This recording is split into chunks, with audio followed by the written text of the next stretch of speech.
Hello, लाल सलाम. मी भगवान Naik, communist party of India CPI.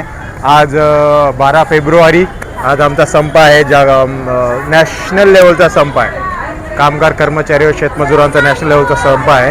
तर याच्यामध्ये मी एवढं सांगू इच्छितो की आज जे 4 श्रम संहिता आहेत जे सरकारनं आणलेले आहेत त्याच्यामध्ये काही पॉईंट आहेत. त्याच्यामध्ये पहिला जे पॉईंट आहे ना त्याबद्दल मला सांगायचं. पहिला जो पॉईंट आहे ना त्याच्यामध्ये एकदम चांगले की त्यांनी 12 घंट्याचं दिवसाला 12 घंट्याचं काम करायचं आहे. आणि त्याच्यामध्ये पण त्यांनी डिटेलमध्ये काय म्हटलेलं आहे की हप्त्याचे 3 का 4 दिवस ते 12 घंटे काम करायचं आहे. पण जे उरलेले दिवस त्याचं काय करणार आहे, यांनी सुट्ट्या जे 3 दिवस हप्त्यातून 3 दिवस सुट्ट्या देणार आहेत का, सुट्ट्या नसेल ते भरून कसे काढणार आहेत त्याच्याबद्दल त्यांची काय क्लॅरिटी नाही आहे. क्लॅरिटी आहे त्यांनी जे प्रायव्हेटायझेशन करायला येतं, प्रायव्हेटायझेशनमध्ये त्यांचं काम कसं आहे ते पण अजून कळालेलं नाही आहे.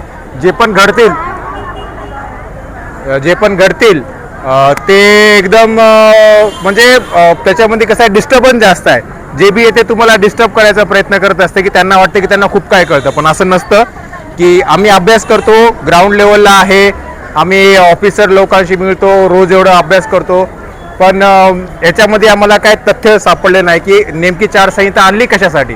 जर तुम्हाला 4 संहिता आणायची असेल तर तसं सांगा. आमच्याकडे रावण संहिता पण आहे, आम्ही रावण संहिता आणू.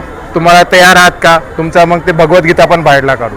तर लाल सलाम, एवढं सांगतो बस.